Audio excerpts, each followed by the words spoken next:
Ladies and gentlemen, welcome to Dylan and John Online. I'm Dylan. I'm shit. Guys, you I'm don't shit. know this. That's piss. Welcome to cum. Oh, yeah, I'm shit. This is piss. Welcome to the toilet. Let's all get in it.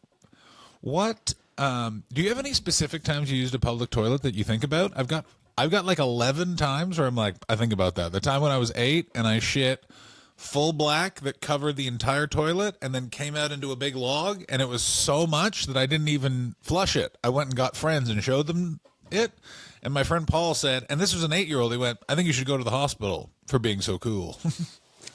I think about one of the quickest I've ever been on my feet was I was in a campsite in grade 7, and a guy there was one of those things where I had to take a dump and there was no lock on the door, and then a guy walked in and he went, whoa, and I said, you owe me $10, and then that was it.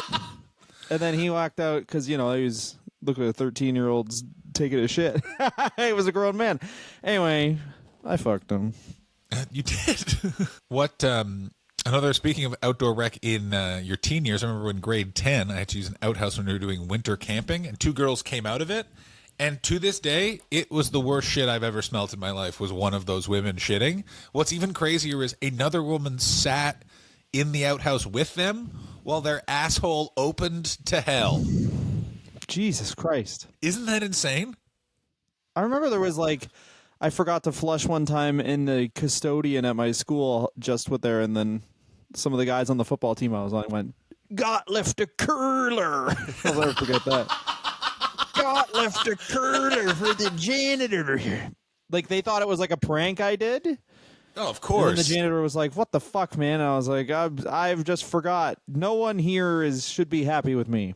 Here's my question: when you were a janitor, did you ever have that situation? You were a janitor at a school at the best time when there were no kids.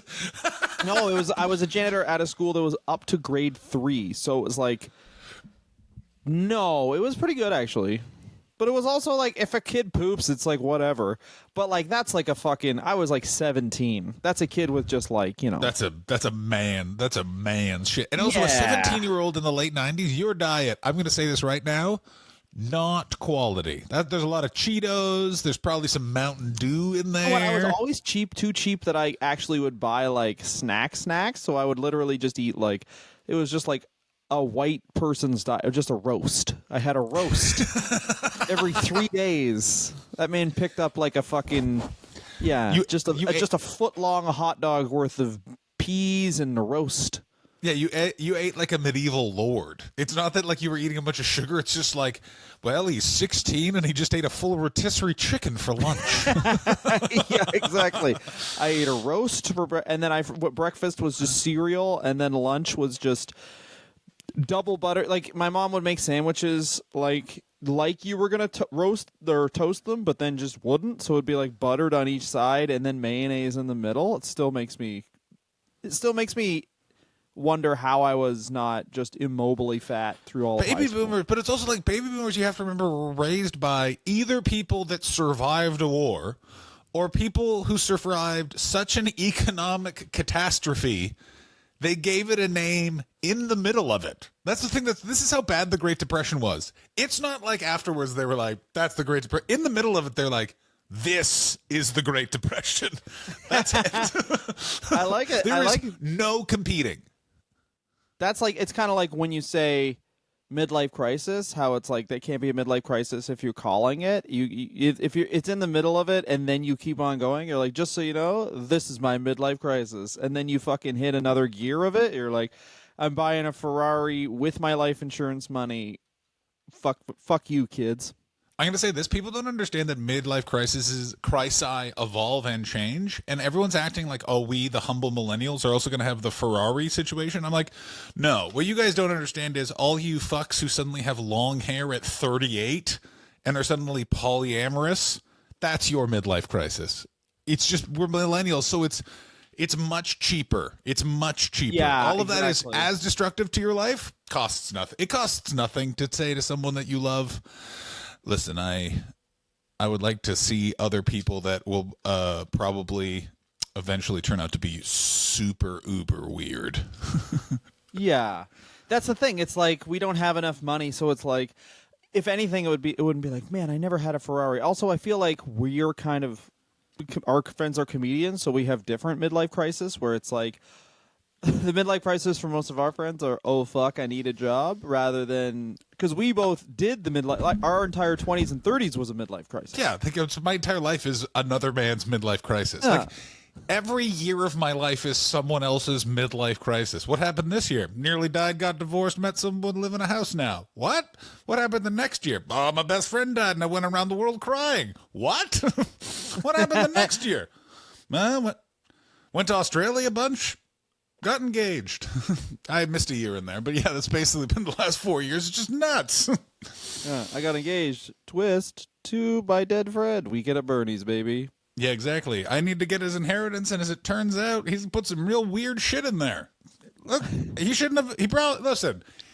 He quit drinking for a reason, and we probably should have looked at that last will and testament because it turns out he wrote it in a blackout. Also, I just came up with that in my head. That's how I'm writing my last will and testament. I haven't drank in 2.5 years. Me and Dylan, both sober, off booze, not everything, not pussies.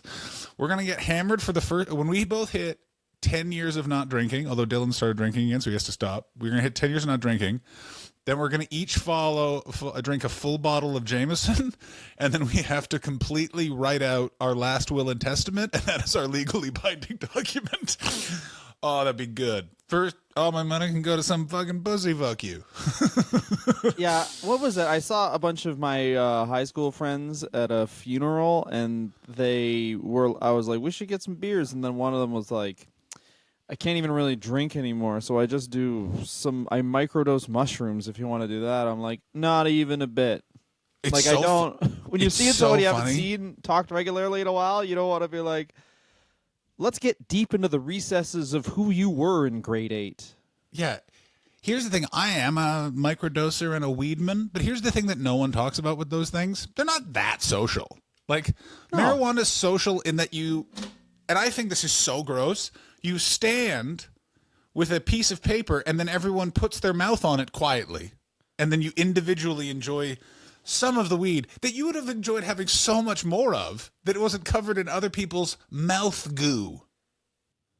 Yeah, no one even wipes it either. It's just like, I also don't understand it is if I have been in circles where people are passing joints around and then someone lights a cigarette and someone's like, oh, can I have, like, you wouldn't then ask for some of that cigarette. And there is almost no difference between the two of those things.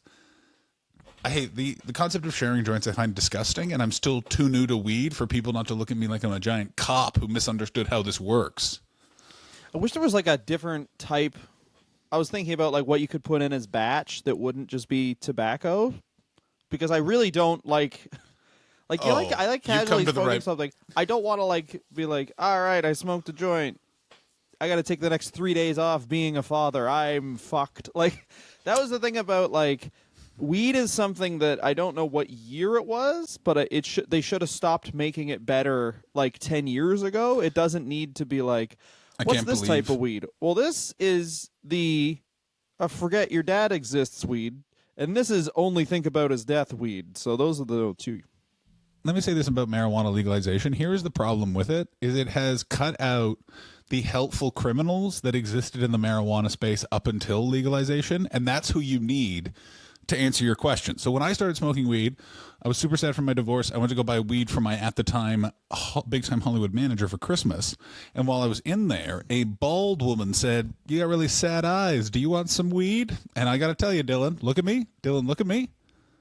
I had sad eyes. And she went on a big old rant. Here's the thing. Everyone focuses on THC percentage. That's not what's important. It's the terpenes. And because, what's that? Because they can grow it inside and they can inject it in a bunch of stuff. They have literally just been like, yeah, man, this is called thunder pussy fuck your face, and it will take your job. And it's just because basically what happened is they let too many people who are into MMA into weed growing, and now it's just gotten out of control. But according to this person, and bear in mind this is a bald woman who was wearing what some would call a shirt and what other people would call collections of rags. And she told me it would sort of resolve and level out in the next 5 to 7 years. And to show you how much information that woman had, she and that entire dispensary was shut down for money laundering and meth about a month later. So I'm going to say she knew exactly what she was talking about. That's fucking awesome. All right, we got to get to our Patreon. We should probably do these first. I'm going to say this right now. One of these Patreon topics is the greatest topic I've ever heard in my entire life. I've already discussed it with my fiance named Beyonce. Leonardo Acropolis. He said, should competitive eating have a place in the Olympic Games? Thank you very much for your donation, Leonardo Acropolis. Here's my belief about competitive eating in the Olympic Games. It should be only the top 8 countries by gross domestic product, and the bottom 8 should have to watch. Interesting. I like what you're saying. I hear it. I'm going to add a couple of things to it. One, I think that the food that they're competing with, first of all, the idea that competitive eating is not in the Olympics is fucking crazy. Now, I did run this by some other people who live in this house, not saying who, and they made the point that eating is somewhat of a bodily function, so it removes the like training, intense skill as an athlete you need to bring to an Olympic competition. And I see that's somewhat a point because it's just like who has the ability to stuff their stomach more. That's a good point. But to them, I say, I want to see a bunch of people shoving a bunch of fucking food in their face in front of different landmarks around the world. Like, how fun would it be to go from Simone Biles has just literally leaped 11 Shaquille O'Neals and landed on her pinky toe, and then Doug from Albania just ate 42 roast dinners and took a shit in the Seine River. He's coming. He's coming. Like, I'm sorry. I love the idea that it's just like, yeah, global warming is happening, but we're still like, fuck it. What's the food that the world needs the most? Waste a bunch of it. I like that. Yeah. Oh, you also know, by the way, the greatest protest that's ever happened in the Olympics happened in Paris. No. So they cleaned the Seine River so you could like do a bunch of swimming events in it and all this sort of stuff. And then the French people like hate that they have the Olympics so much they just kept shitting in the Seine River to the point they're like, no, we can't do that. They keep shitting in it. The Olympics is a catastrophe. Nothing makes me respect the French more than that. Nothing makes me respect the French more than I know a man named Pierre in a beret and a striped T-shirt walked in pressed trousers down to a riverbank. He folded his scarf, placed it on his loafers, folded his socks, put them in his pockets, dropped out his ass, and shit off the riverbank into the river.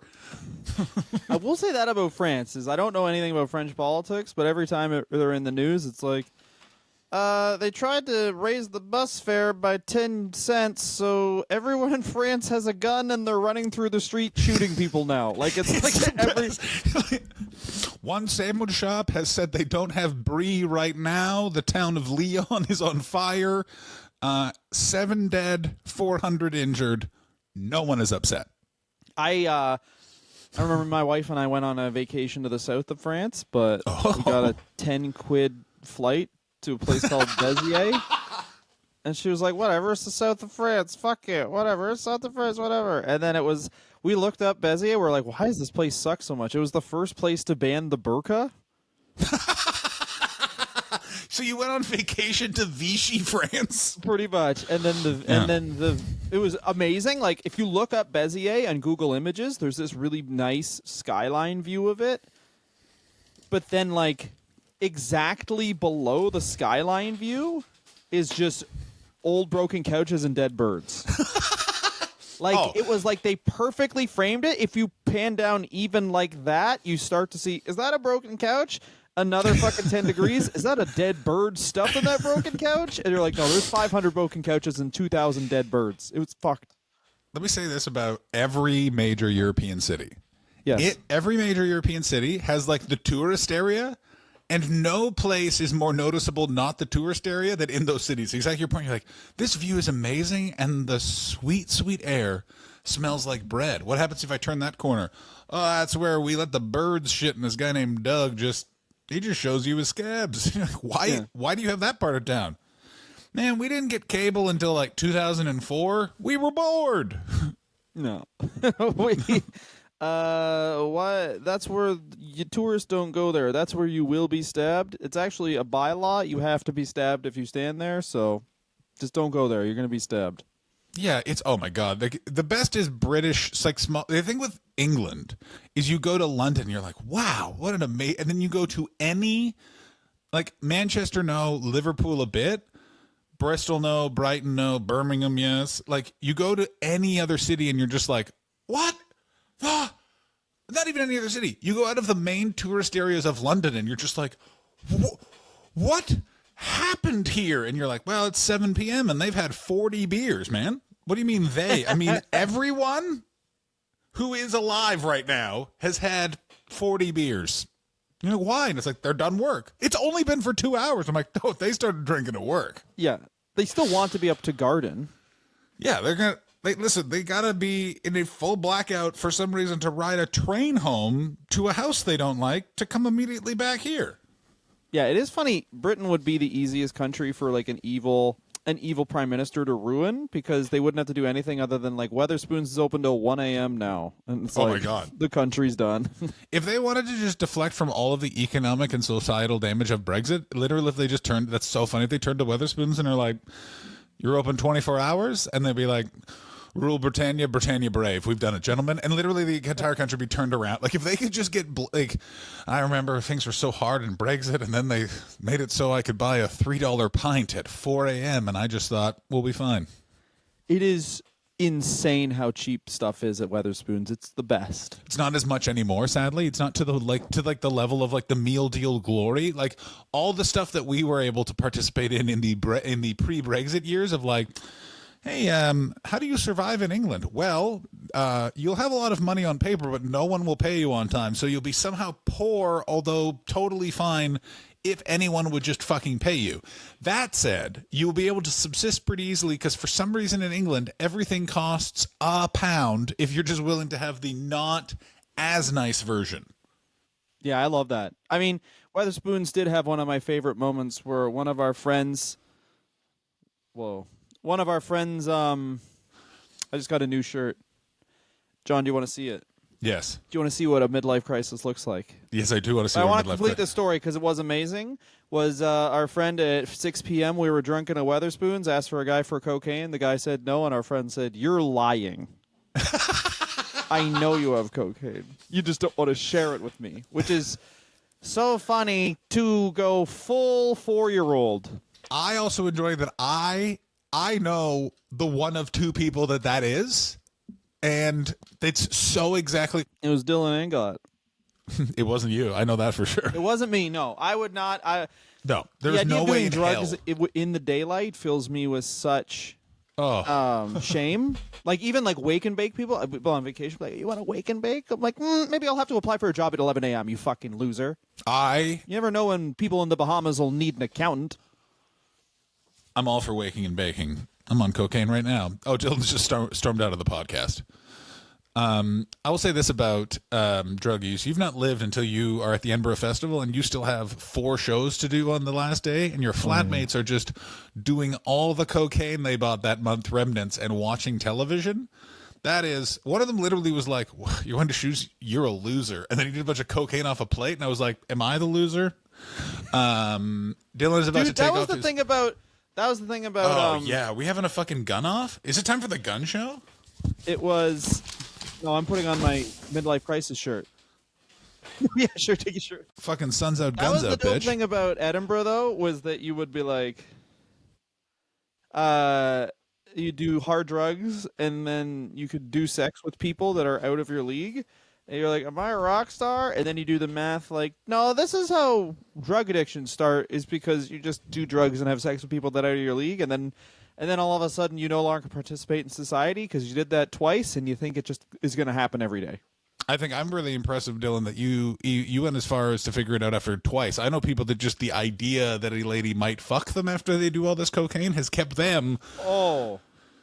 The fact also I don't know if this is a European thing, the fact that they will fully just like, I call it hoganing, where they're just like, women, if you do enough jokes about being single, women will be like, you. Like, and then you just are having sex with someone. Oh, it's the funniest thing. Oh my God, what's this? What is this? Oh, yeah. See that? I can't. Can you get a little closer to the camera, please? Get a little closer to the camera. I can't see it. I can't see the what are the what is the design? Dragon shirt. Is that a dragon shirt or is that a dragon kimono? Is it dragon what? Are you wearing a kimono? Are you culturally appropriating on our show? No, it's kimono. It's what do you call it? It's kimono fabric, but it's a button-up. That's right. I'm wearing a business kimono, bro. I believe they call that the oppressor. A cabrono. All right, I'm gonna put my pink. Hey, Dylan, your shirt's pretty cool, but my T-shirt glows in the dark, bitch. Oh yeah. Oh yeah. Does your shirt glow in the dark? This is the best $850 I've ever spent. Oh hell yeah! Welcome back. Okay, It does look like a kimono. This looks like a Yes, it does. kimono.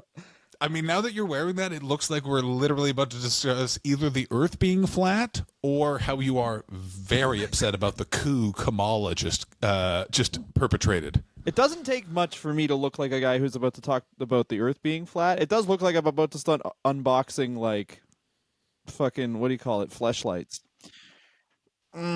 I've done some close-up work. I don't think this is what Lana Rhodes's would look like or feel like. 2 stars. You think yeah, you do have a real vibe of someone who is seriously attending a porn convention. I'm a journalist. Yeah, like you know all of their first names. Tori.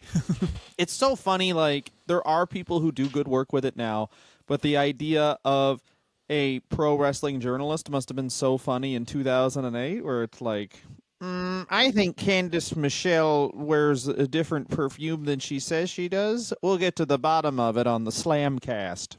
I'm gonna say this right now: is the wrestling like everything? Wrestling is the bellwether for where our society is going. And here is the thing with wrestling journalists. Here's what no one remembers. I remember 1 year ago, every wrestler who participated in those scrums, there'd be one wrestler every scrum that would be like, why are we doing this? You guys are literal losers. And like everything in society, it just became a thing that is real. If you just pretend what you're doing is not super lame and bad long enough, people are like, oh, this is good now. Howard Stern's, anytime you mention Howard Stern in the media, they have to say the king of all media, Howard Stern. And that is because on his radio show, he was like, how did Michael Jackson become the Prince of Pop? And they're like, he just started saying he's the Prince of Pop. And he was like, all right, I'm the king of media. And then someone was like, no, say king of all media. And he's like, okay. And so literally now they just are like, the king of all media, New York Times. And he's like, I'm the king of all media, the New York Times. He Richard Letted it, by the way. That's a reference to the fact that comedian Richard Lett used to refer to himself as the George Carlin of Canada. He got a review in the Montreal Gazette.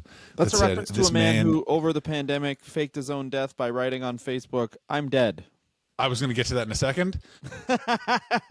The greatest? Hey, I'm Richard Lett. Wait, I'm not. He's dead. If you owe him money, I don't owe you money. I mean, he doesn't owe you money anymore. I'm dead. It is. Wait, he's dead. I got so many better things to say about that situation in 1 second. So he literally said by the Montreal Gazette was like, this guy is not the George Carlin of Canada. And for the rest of that man's career, it would say Montreal Gazette, the George Carlin of Canada.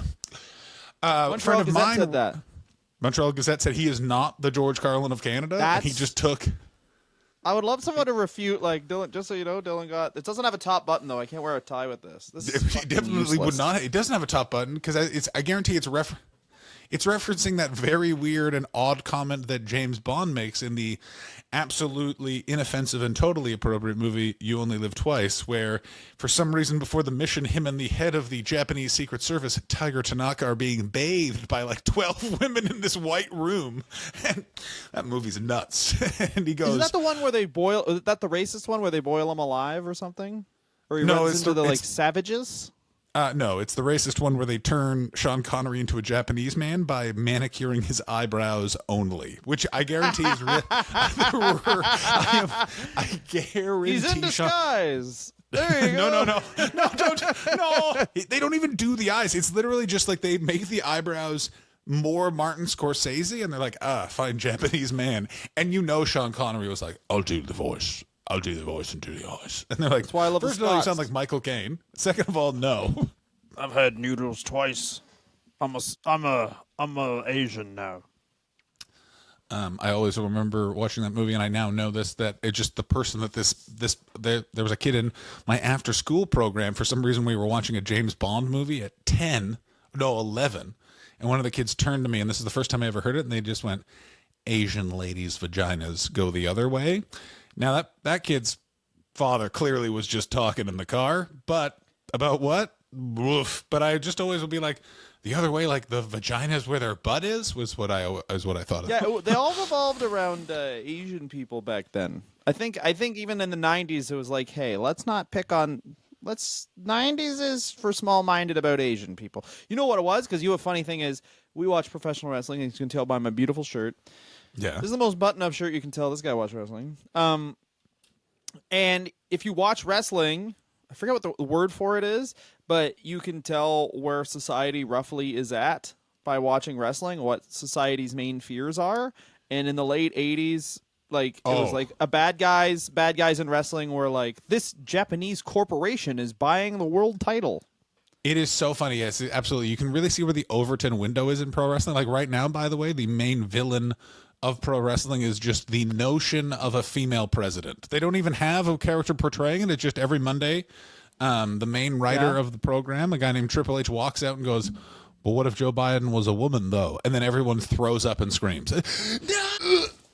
They're shitting. They're pissing. I like it. Everyone's watching.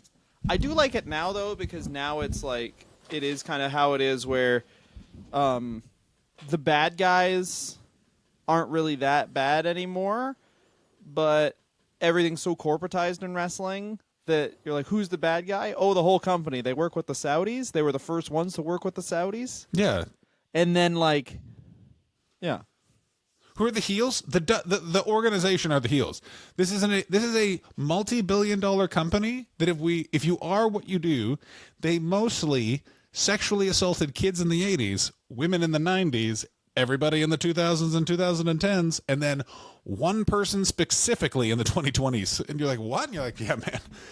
As it turns out, they consolidated. Vince McMahon Sr.'s great gift to the world was like, I'm going to build a sociopath so perfect that there will be a sociopath elected president, and anyone who's into wrestling will be like, that man is motherfucking Teresa compared to the mustache we got over here, motherfuckers. So just so you know, this ain't even like Donald Trump doesn't even touch 10% of the shit that Vince McMahon. Like, I guarantee Vince McMahon called Saudi Arabia because he saw Jamal Khashoggi go into that. Like, he heard that they put someone in a thresher to kill them, and he was like, "We got to do a premium live event with these people.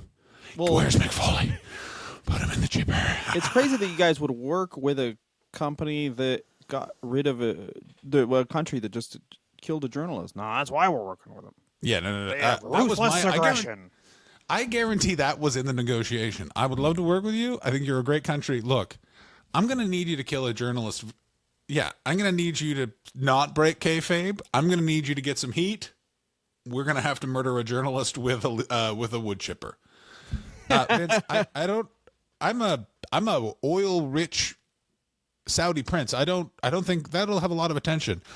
Oh, I guess you don't know how to promote. What you got to do is you got to do it somewhere else. Wait, what? Yeah, and then just have someone wearing his shoes walk around. Don't people usually use the face to determine who someone is? We're in the Middle East. They don't like feet. What? You know what I mean? Like those guys. There's nothing better than a nice North American white man who's just put some information together and thinks that's a fact. Every British person thinks it's okay to sneeze in your butt. What? That is something that if you hung out with the Saudis, like if the Saudis hung out with anybody, they would be able to very easily get them to like them, is that they would just tell stories about stuff Vince McMahon said to them, and then the whole place would be laughing. Like, yeah, sure, they killed some dissidents and journalists, but these fucking stories are hilarious. Like, Vince McMahon just showed up and literally had 2 pieces of Wonder Bread and actual sand in it, and was like, "Here, a sandwich to show my appreciation for your culture." and they're like, what the fuck? He's like, I'm assuming you all eat sand out here. That's where that's where it came from, is the sandwich. Now, may I speak to the Iron Sheik? I want to speak to your leader, not the stable mates. Deal with Rick Rude or China? I talked to the leaders of the faction. Who here would be the HBK of Saudi Arabia? We're going via speaking only DX in wrestlers rules in '97. That famous All stuff. Right. I'm sure if you aren't a wrestling fan and you're listening to this, you found this dorkcast. The famous thing is that Vince McMahon has seen nothing, and if he sees a movie, he would put it in every single angle. So the famous thing was a guy wanted it was like, hey, how about you be a pirate? And he was like, what do you? Why would you be a pirate? That's weird. And he's like, because of Pirates of the Caribbean. And Vince McMahon looked at him blankly. And this was Pirates of the Caribbean 2 was out. No, I thought it was Vince McMahon saw Pirates of the Caribbean 2, walked up to Paul Burchill and was like, "You're a pirate now," and he was like, "What?" And he's like, "Watched a pretty good movie on the plane." That's what I thought. I thought the story. I was heard the literally... story was Burchill pitched it to him. He didn't know why it was happening, and then he was like, "All right, if you're gonna be a pirate, you fuck your sister." And he was like, "Well, deal's a deal. That's how he works." I mean, it is nuts. People were shocked there was a sex scandal towards the end of Vince McMahon's career. When you look back at the last 20 years, it wasn't even a dog whistle. It was like a dog explanation letter. Like, it was like, there was no like... Yeah, man. When people tell you who they are, just believe them. As I always Wait a quote. minute. Is that... I've never heard anyone say that ever in my life. I think you just invented You know it. what we should do instead of like? So here's the thing about podcast accounts: we're always fucking trying to clip things or whatever. We should just delete all the clips we have and only post stories and then memes that divorced parents post. Oh. My niece unfollowed her own mother because she was posting so many like, if you don't like me at my worst, you don't deserve me at my best. And then my niece texted her mom, "You're embarrassing me. Please stop this." And then she posted one more that was like, "I'm the kind of girl who likes a kiss on the lips and a smack on the ass," and it was just unfollow my own mom. I have never respected your niece more in my entire life. Also, I know exactly what she's going through because we got a lot of, not just divorces, a lot of like breakups. We were bar stars in our 20s and for some reason have held on to our late 30s. And let me say this about all those relationships. Dylan, say it with me, hate each other. Like, oh, yeah. When you get together, anyway, my son's crying. Let me to feed my son while I... Go. You go feed your son. You can say some stuff or you can be silent, John. Dealer's choice. I'm not going to edit it. I'm gonna feed them some fun. Oh, what a terrible thing to say. Yeah, no, it's a very fascinating period of time in my personal life because here's the thing: is I was the first divorce of the chain, and that's the way to do it. Get it in, get it early, inspire some people. You know what I mean? Make some couples have some real awkward drives home from meeting one of you where you oddly explain what's gone on. I can't recommend having a divorce enough for no other reason than you really walk away knowing all of your friends, because when you have a divorce and you have friends that are in a couple, they live in fear of catching what you got. So as soon as you get divorced, all of your friends are going to tell you exactly the problem in your relationship, their relationship, not yours, theirs, by asking you, "Oh, wait, was it this?" And I can't tell you how specific they get in like, "Wait, was it because of the fact that you always take your father's side in the arguments and not your partner's?" Dylan's son is back asleep. No word yet if Dylan had anything to do with putting the kid to sleep. I was just discussing how divorced people, when you go through a divorce, people will tell you what the problem is in their relationship because they will ask, "Was it this?" For example, yeah, they want to know. They probably want to know if they should get a divorce. That's exactly what I said. Is they want to know if they got what you got. Some classics. One answer was, did you do that thing where like if they want to do something that you don't want to do, you just agree and then like slowly try and change their mind? And I was like, what the fuck? No, is that what you do? Bunch of people were like, "Oh, I assume someone cheated." And it's like right there where you're like, well, no, but I assume someone in your relationship cheated. Like how quickly the people that have been cheated on went to "it must be cheated" really is a reveal on who they are. Oh yes, our third mic is here. Time, ladies and gentlemen, to really kick it up a notch. No longer will we just be talking out of our buttocks. Now we're gonna get reballed because I got news for you. People are having Gen Zs on their podcast. Not me, not Dylan. Alpha. This is literally a Gen Alpha. That's a Gen Alpha right there. What's he's an alpha, by the way? Because look, he immediately just grabbed the kimono. This is mine now, and I will take it from my father's body. He's talking a lot about Hillary. Yeah. Who's going to be the president? Trick question. There's already a president. His name is Trump. Is that right, Dylan's son? Yeah. He's always talking about how Blippi's an old piece of shit. I mean, I got to say this about Blippy. Say it. I'm baby. really looking forward to the scandal that engulfs that gentleman. As long as nothing happens to Bluey, I'm pro Bluey on this podcast. We are Bluey's anti a cartoon. You know how hard it'd be to cancel cartoon. He's not Apu. Although it would be dope to see Bluey as like racist later on. Oh, I would really like if it turned out that South Park was right and Imagination Land was real, and you just get there when Bluey is just like a hardened Australian asshole. Good eye on doesn't want. There is nothing better than Australian racism because they will really carve out and go for one specific group. I'll tell you the problem in Australia. Too many bloody South Koreans. Wait, What I like about Australia too is it's isolated white people surrounded by different races. So that's just the most and they racist are. people in the world, and they have so many options. It's like a little racism buffet for them. Exactly. And they also, by the way, had like their history is totally unknown even to them. Oh, this is an amazing moment. Dylan needs to hold on to his baby and reach for that bottle of milk and somehow They're keep both in. You know what the funny thing is? They're both in frame, so you can see my poor use of common sense at work. It is. Oh, he did it. Oh, there he is. Except my kid can do like sit-ups already somehow, so he's like sensed the milk and is now like just diving towards it with the only part of his body that works, which is his neck. Can I just say this right now? I really appreciate that your son just detected your lack of core strength and is already trying to inspire you. John, what are some other topics that you wanted to talk about? Maybe, I don't know, is Simone Biles a whore? Why Simone Biles is a whore? I have a question for you, and it's just because I had a very traumatic couple of years. Was Simone Biles just invented by the media? I never heard of this person until 2021, where they're like, she's not competing, and I was like, who is this? And then it was when you catch onto a news story too late, so you can't just be like, oh man, this person named Simone isn't doing what they were instructed to do by the person that instructs them. I'll tell you that much for free. Like I had no idea who they were. Here's a quick rundown. One of the best gymnasts in the history of mankind. Whoa. And she's like 4 years old. She wins every goddamn gold medal there is. And then she quits due to mental health problems, which is the first athlete to just be like, I'm retiring because my mind bad. And then everyone's like, well, why don't you fucking pull up your socks and not be a slut? Wasn't it also part of the mental health? She was giving her something that gymnasts get called the twisties. This is the one thing I remember. It was, from what I remember, it was like the yips, which is the yips is like, you'll see this in baseball where it's like a big league pitcher can no longer like throw a strike. So she had like the yips. She was like, oh, I have mental health problems. And then, people, classic, someone makes a decision just for themselves and then people interject themselves and be like, well, she should not do that. I mean, it's very fun. Did you have a period of time as a comedian where you got stage fright again? I had like about 6 years where it came out of nowhere. Really? And I like read, like 2016, 17 until after the pandemic, like bad.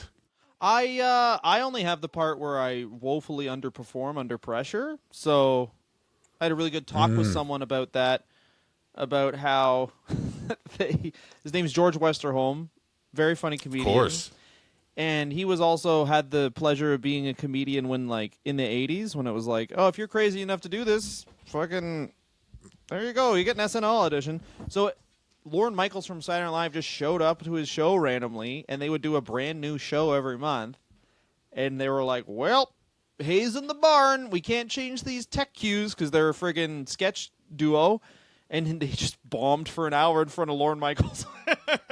Oh, yeah. So George Westerholm was in part of a comedy duo with someone. Lara Ray. Lara Ray. At the time, basically how that duo worked was they just did Jackass in a comedy club without telling anyone or filming it. Yes, and then they would also have, like, random references to, like, beat poets from the 60s in a comedy club where it's like, everyone's drunk. And it's 1980. Like, it is 1980. You're taking your life in your hand. Like, to say that you know what a poem is basically like, you know what's bad? You. And, like, it's the craziest thing ever. Also, you know how they got paid? How that duo got paid? This is the nuttiest thing. This was one of their closers also. Okay. Was they would ask for all the money in cash, I believe in fives, one. No, it was Canadian ones. They had ones at the time. They'd ask for all the money in ones. They'd stack it in the middle, and then beat the shit out of each other for the money. And that's how they did it. Is my video frozen? It is. Good. All right. I'm going to fix that. So the Twin Wild thing was called the Twisties. Pardon me? You said the Twisties, correct, John? Correct, I did. Okay. Do you have the twisties right now? Yeah, I have whatever it is where your selfish baby wants food. Not so selfish. Yeah, you Get gotta a boil all job. this gravy. That's the problem about babies. You gotta feed them all this gravy. You boil the gravy, get it extra I assume hot. you make sure that's piping hot gravy. 190 minimum gravy. Oh, that's good gravy. Okay, let me just say this about the Olympics in general, which is I don't believe anyone enjoys them. I just think people are doing it because they think they're supposed to. I will say this.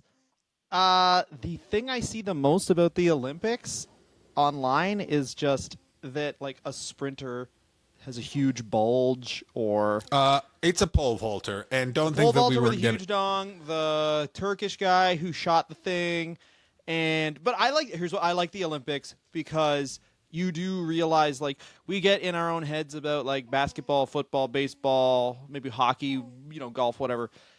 Truly, if you just pay attention to a thing, then that thing is fun to watch and whatever. You just can't microanalyze like, hey, shot the thing, all right. Like some things are just more fun to watch than others, and the Olympics really puts that to light. This is the one thing I thought is, have they put MMA into the Olympics yet?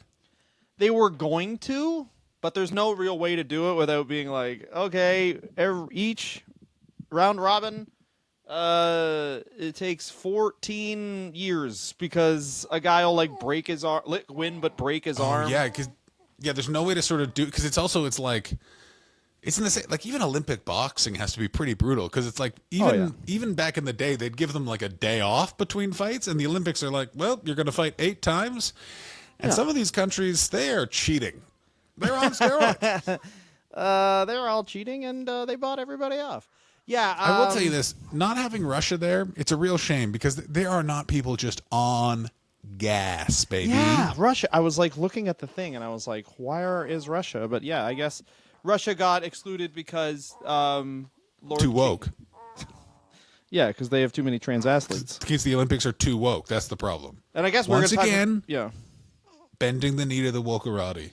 we're talking about we're going to talk about it last time, I suppose. But the lady who everyone thought was a dude, but definitely is a lady, that happened for some reason. That was the most. No. Oh my God! I'm so happy you brought this up because this allows us to pivot to my personal favorite character of the internet. Okay. Did you see Logan Paul heated up some takes on the old stove about it? Why? It is. Well, because you know that what's going on. You know that Logan Paul is in some pretty deep some pretty deep legal trouble currently. Yeah, and he's trying to sue Coffee's. Like he's trying to sue. Classic move. You sue the guy who caught you. You're like, It "Nah, was I such sue a bad you." idea for him to do that. It was such a bad idea for him to do that because he sued him basically saying you committed defamation. And so CoffeeZilla gets to go, okay, prove you didn't do what I said. That's great. Prove it. Prove it. Because it's also Logan Paul. Here's the thing that's interesting. Logan Paul is an old internet figure now. He doesn't know how the internet works. So a lot of his money and stuff like that comes because you create brands around your channel and then sell that back to your audience.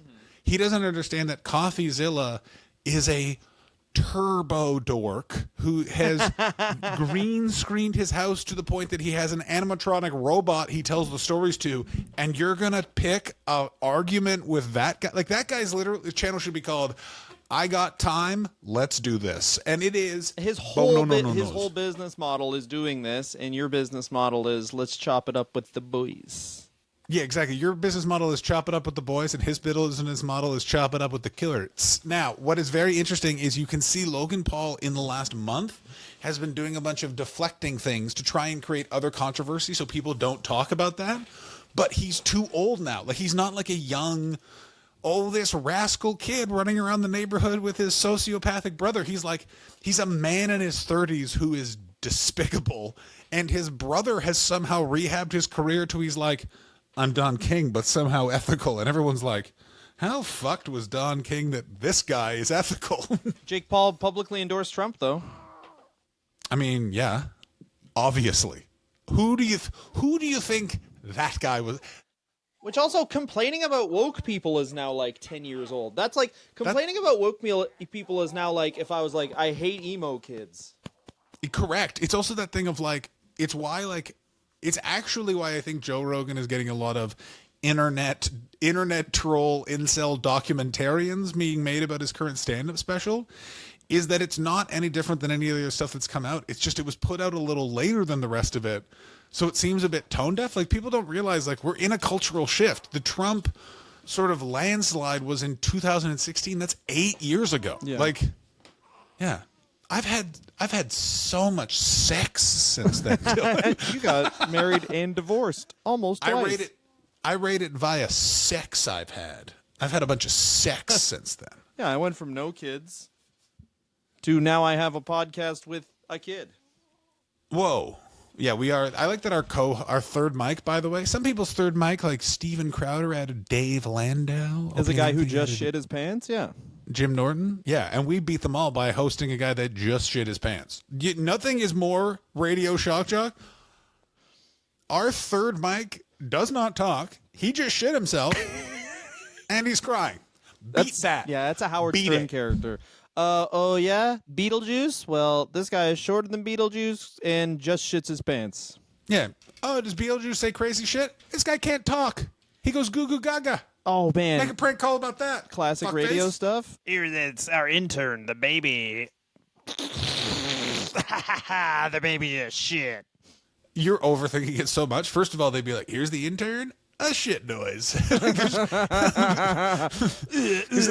Yeah, morning radio. How you do morning radio? As someone who worked in morning radio, you have to do the most unsubtle version of whatever you're being. So if you're doing like that, like chipper pretending to be married couple, it's always like, I'm the man, so I'm somehow fundamentally stupid and also put upon by this shrew whore. Morning radio. Yeah, because you always think like whenever you make fun of, they made fun of morning radio. It wasn't ever the fucking the guy who was like, hey, I'm the I mean, in Toronto area, it's Marilyn Dennis is like, I'm 63 and I'm pretending to be married to this 25-year-old guy. And they're like, so Marilyn, what'd you do last night? And she's like, Got in my rejuvenation tank and ate. I don't know, what do you call it? Yeah. I mean, listening to Marilyn Dennis talk to that guy, I listen to it occasionally because here's the one thing with Canada that's the best.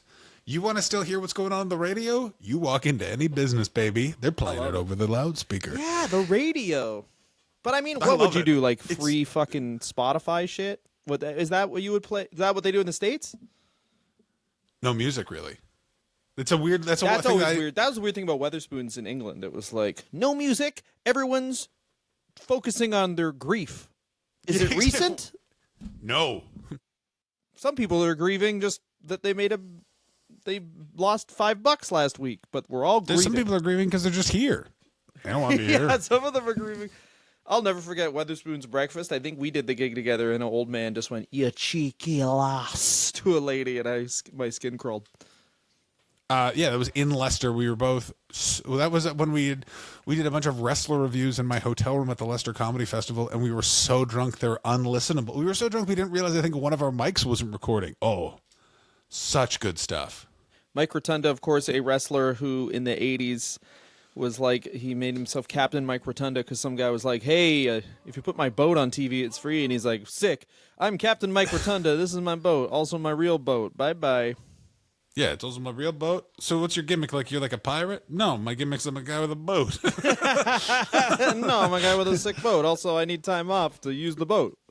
Also, the boat is not sick. It's not a sick boat. It's just a boat. Is it a fun boat? No, there's no fun on a boat. You sit on it. Shut up. Yeah, it's a fishing boat. Here's my vignette. Everybody shut up. I want to catch these bass. This is incredibly inside baseball, but no one seems like they're dealing with a death less than Mike Rotunda and his son. That guy speaking about his son being dead on television was one of the most like, I just want to send this guy to Vienna. Like, he's just like... Everyone grieves in their own way, John. Yeah, no, some people grieve in a terrible way. I'm going to say, as someone who has had some tragedy, there's some people in my life that... Yeah. There's one person in my life in particular who keeps getting the flu, and they're like, I can't figure out what's going on. And I'm like, man, someone you love very much died, and you said to me, quote unquote, I don't feel things when people die. Sometimes I do. but I just ignore it until I don't. And I was like, whoa, just put that on the flag of England. That is your motto. Yeah, I do want just the YouTube top 10 bad grievers. It's number 1, Uncle Randy. I don't know. Yeah. Number 5, your grandma who cried a bit too much and didn't notice she farted in that church once.